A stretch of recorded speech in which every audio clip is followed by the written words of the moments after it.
I gotta keep walking, just keep walking. I gotta keep walking.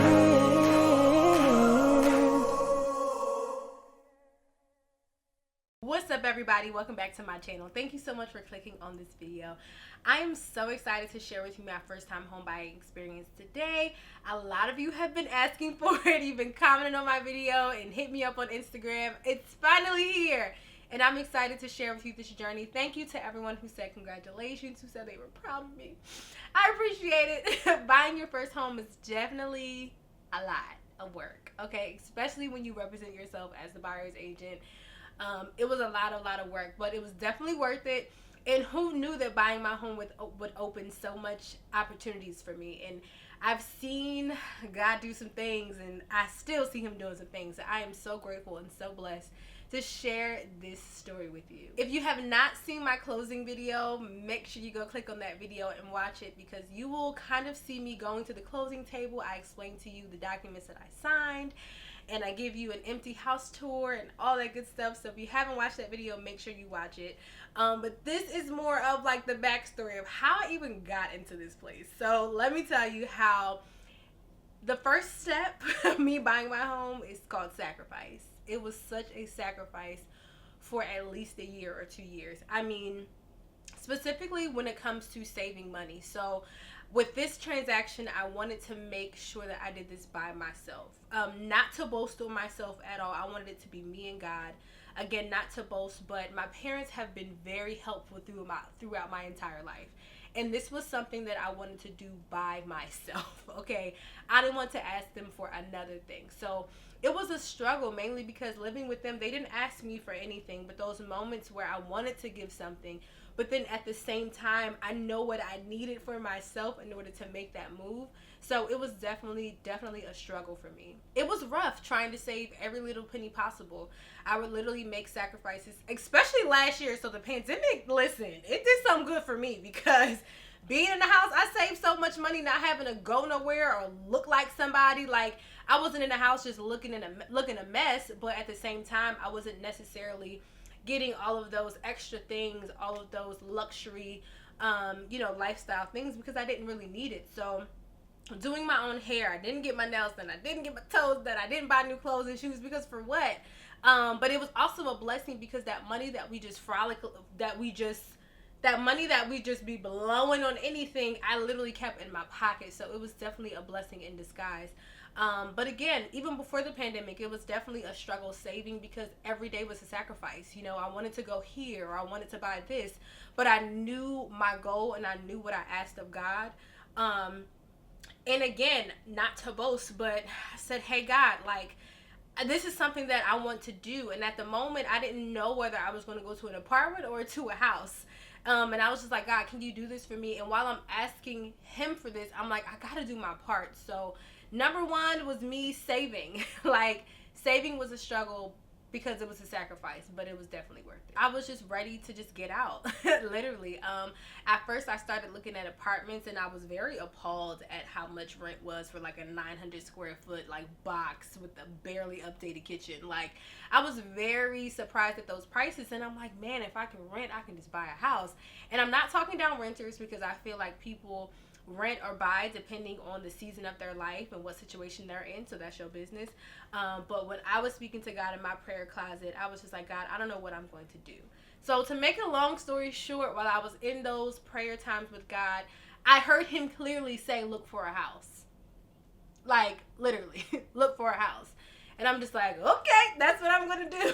So I was obedient, and although I had no idea where I was going or how this was going to work, I just knew that I knew God, and he made a way. I originally was not going to speak to a lender until October of 2020, mainly because there was some financial things that I wanted to handle before I met with the lender.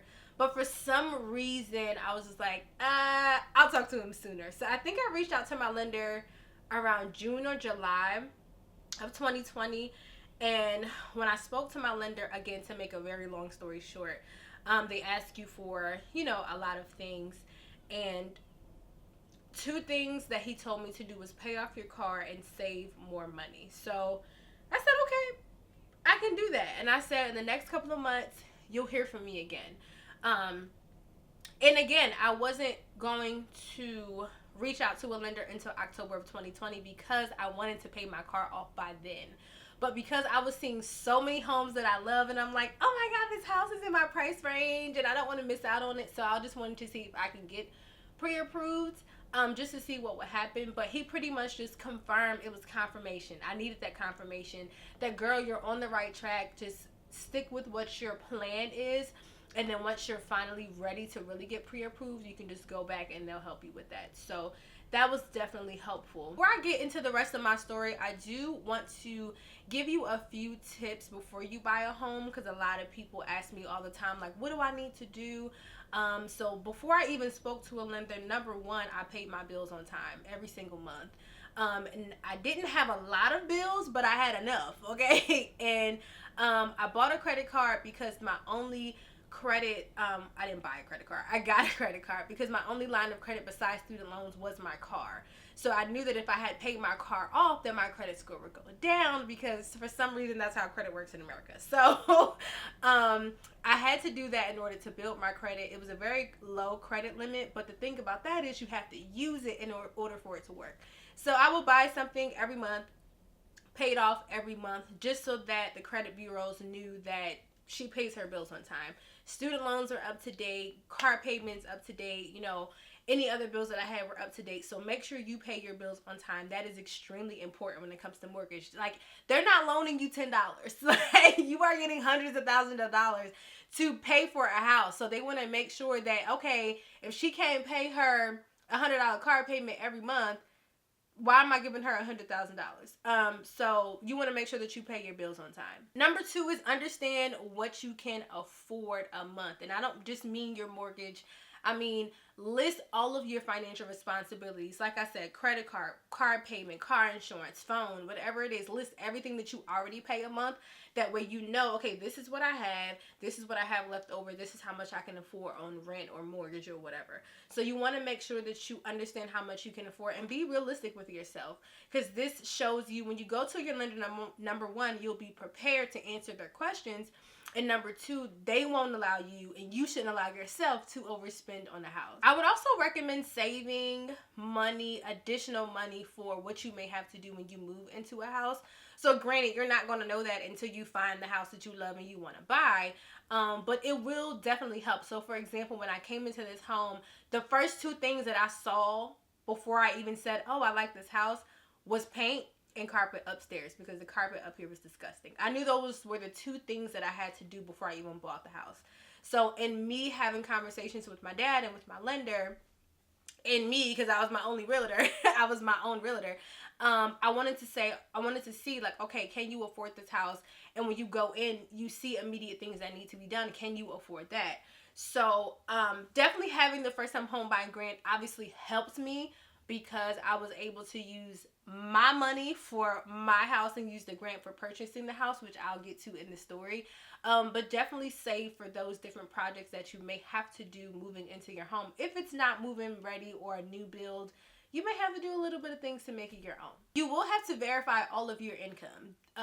Mortgage lenders want to see a consistent income, but also a consistent employment history. So if you have any breaks of your employment, that may hinder you from getting a mortgage pre-approval. I was extremely blessed to not have a break in my employment in 2020. So literally in October, when I spoke to him again, after all of this, he was like, have you had any breaks of your employment due to the pandemic? And I said, no, thank God. So it was easier for him, because then I would have had to verify that break in my employment. I would have had to see, okay, well, what money was coming in during that time you didn't have employment. It would have been a lot more work for him to get me pre-approved if I did have a break in my employment history. If you do, again, have a break in your employment history that's not because of the pandemic, you're going to have to verify that you had money coming in some way, somehow. They don't like to see breaks in employment. They don't like to see breaks in income.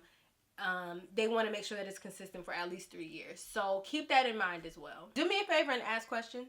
Okay, whatever you don't understand, ask. And I mean ask over again. Some mortgage lenders will get irritated, but so what? You are literally, but like I said, you ain't spending $10. Like, You are literally about to make a huge purchase. So whatever it is that you don't understand, mortgage insurance, your interest rate, what type of loan you're getting, whether it's FHA, USDA, conventional, you want to make sure that you understand every single thing about the purchase that you are about to make. So ask as many questions as you want, whether it's to your mortgage lender or to your realtor. Either or will be able to answer those questions. I definitely missed a step after I said pay your bills on time.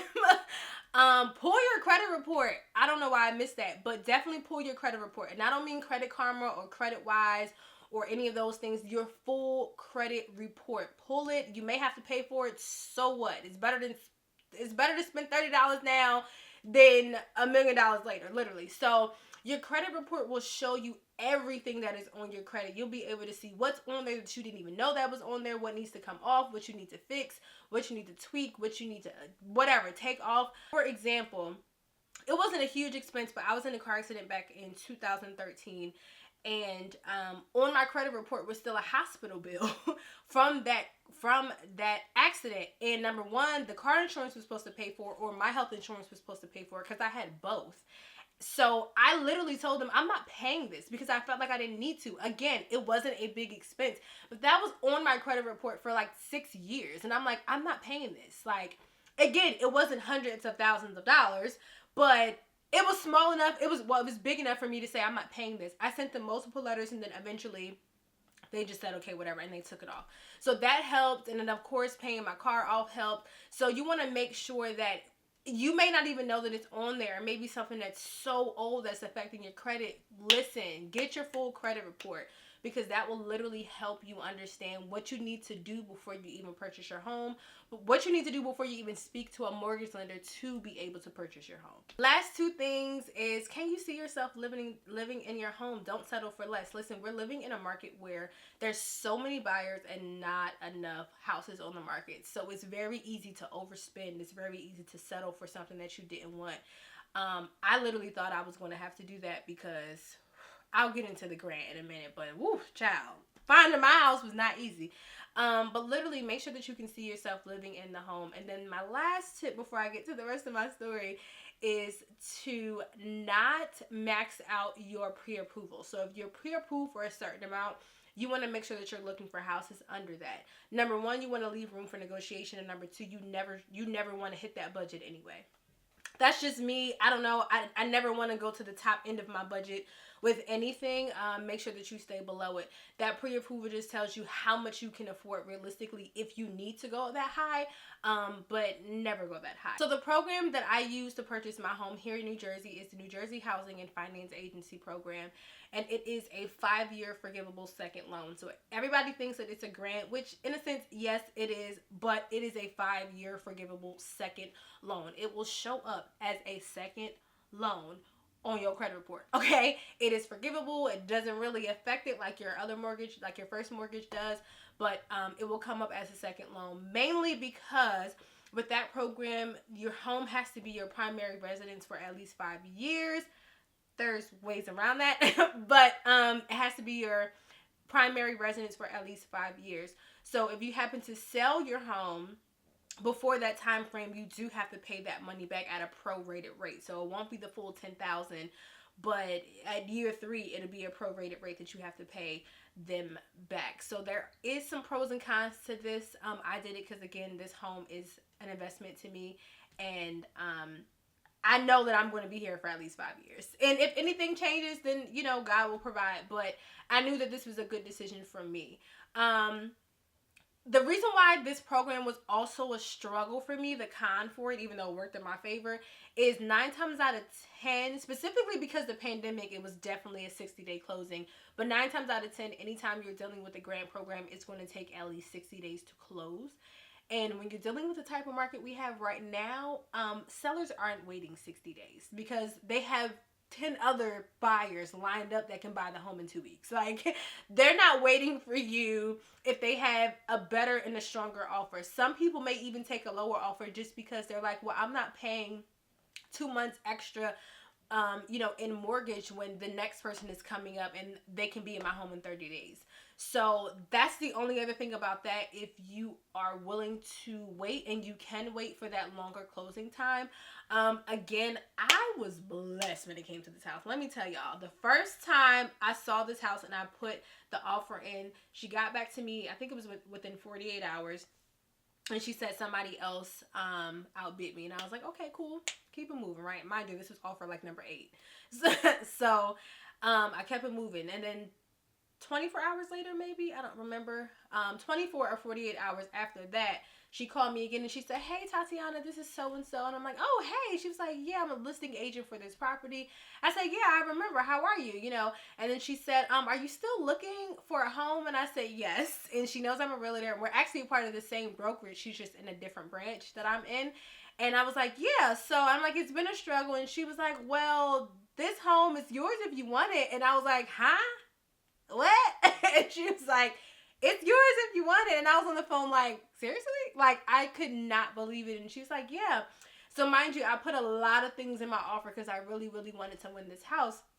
So I began to ask her a bunch of questions like, okay, is a 60-day closing okay? And is this escrow amount okay? And this okay? And I'm like, oh my God. And she knew I was a new realtor too. So she was like really helping me out. But like, oh my God, the seller and the seller's agent were like angels in disguise. I was very, very blessed. And I was like, thank you so much. And I'm like, oh my goodness, this is my first home. I'm so excited. And she was like, yeah, congratulations. So, we'll be communicating with your lender to make sure everything goes smoothly. And I'm like, listen, thank you.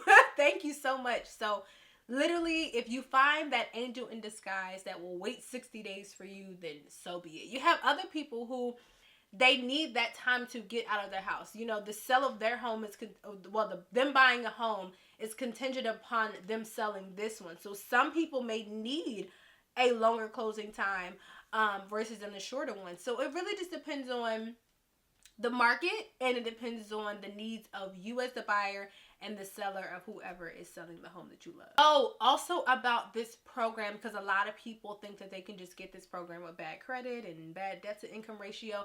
This isn't one of those type of programs that help people with bad credit buy a home. This is a program that helps people who have less money to buy a home. Like, they don't have the funds that they necessarily need to buy a home. You still need, I believe it's 650 at this point, at least a 650 credit score, and your debt to income ratio still has to be at a very great percentage.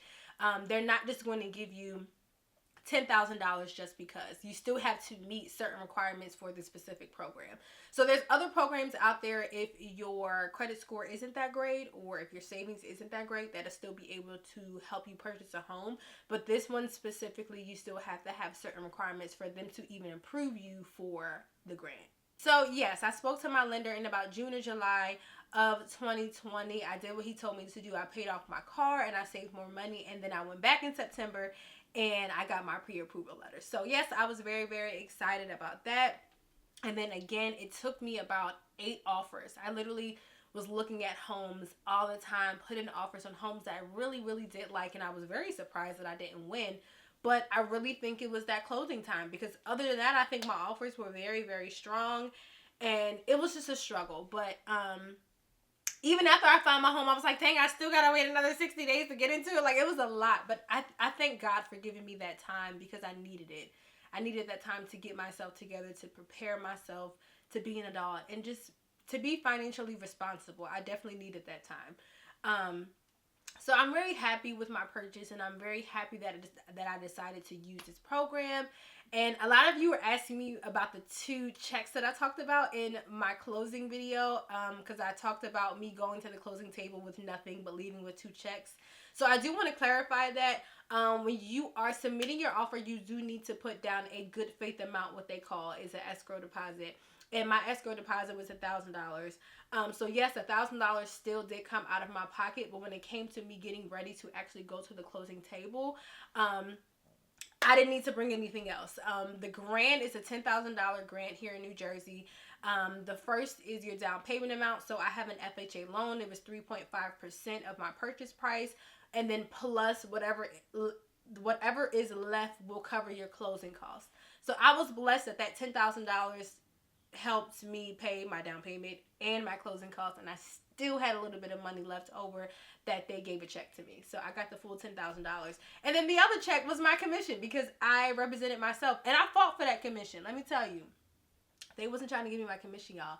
And I'm like, listen, the responsibility of a realtor is to bring you a buyer. I brought you a buyer. Just because it's me does not mean that I don't deserve my commission. Okay, I settled for some things in this house as far as what I wanted the seller to do before I moved in it because of that. However, I made sure I got paid. So yes, those were the two checks I was talking about. The money left over from the grant that was not necessarily used, which I could have used to buy down my interest rate. I'll talk about that in another video. But it wasn't enough for me to even do that. Like, it wasn't a large amount that I could have used to buy down my interest rate. So I was just like, just give me the check. And then of course my commission. So that's how I left the closing table with two checks. And it really, really did help me do what I needed to do in this house. So like I said in my decorating video, the first two things that I needed to do when I moved in was paint, because these walls was dirty and yucky. And so was the carpet in the bedrooms. I'm like, I'm not putting my feet, I'm not putting my body, I'm not putting my furniture in these dirty rooms. So I had to do that as well, change out the carpet. So that really helped me with those things that I needed to do with purchasing my home. I hope I'm not missing anything in my story. I don't think I am. Again, I love being here. It is truly a blessing. I'm not going to lie and say that it doesn't get lonely sometimes, because it does. I have no one. And I don't have any dogs, no pets, anything. But it is a blessing because I'm able to just have peace of mind and just be free to create and be who God has called me to be. And like I said in the beginning of this video, I didn't know how this was going to work. I didn't know. All I knew was that I didn't want my parents to help me. I said, God, it's me and you. It's me and you. I don't even know if this is possible, but I know that in you all things are possible. Like the fact that I found a home where a seller and the seller's agent was so patient with me for those 60 days. The fact that I didn't have to ask my parents for anything. The only thing that my father bought was my bedroom set, because he was like, I want to do this for you. Stop telling me no. And I'm like, okay. So he bought my bedroom set, and I was very blessed for that. But seriously, like, every time I wake up, I'm just like, this is my house. And sometimes I'm walking around and I'm just like, thank you, God. Like, you just have those moments where you're just like, bro, you did it. Like, you did that. And I really appreciate it, because there was this time where I would pray to God and I would be like, listen, I don't doubt you one bit. Like, this is the stuff that you specialize in. Like, you do this, okay? This is who you are. I don't doubt you one bit. I wasn't doubting God and what he could do for me. I was concerned if he would. You know, it's almost like knowing that your father, your earthly father, could provide for you. Like, okay, I know daddy has this. I know he can do this. I know he can do that. But I also know what type of child I've been. And I'm a hot mess sometimes. Like, I'm not always on my P's and Q's and doing what I'm supposed to do. So it was more so like, will daddy do this for me? Will he buy this for me? Will he give this to me? And that's how I was feeling. I was just more so like, God, will you do this for me? Because I know that you can. I know what you're capable of. I've seen you do the impossible. But will you do this for me? And it was like a real life prayer. Like, God, I know what I'm asking you for. I don't even deserve it, not even a little bit. But if you do this for me, I will praise you. I will give your name the glory. And I will let everybody know that it had nothing to do with me, but it had everything to do with you. Because I couldn't pay my first mortgage without you, God. Like, I couldn't pay these. I can't do anything without you. So when I say I'm blessed, oh God, you're showing off. You know that song by Kiki? Listen, like, he literally showed his tail when it came to this house. And I'm so blessed to be here, and I'm excited. So if you enjoyed my first time home buyer experience, thank you so much for watching. Don't leave without subscribing. Listen, if you have any questions about my experience, either with the first time home buyer grant here in New Jersey specifically, because I don't know nothing about no other states. I'm so sorry. Hit me up, let me know. Or if you have any just home buying questions, period, because I am a realtor, I will be able to help you kind of see what you really need, what steps you need to take into buying your home, if that is a goal that you want to accomplish. So thank you again for watching. Don't forget to hit the subscribe button. Make sure that you like this video. Thumbs up. Share it with your friends and family, and I will make sure to see you in the next video. Peace out.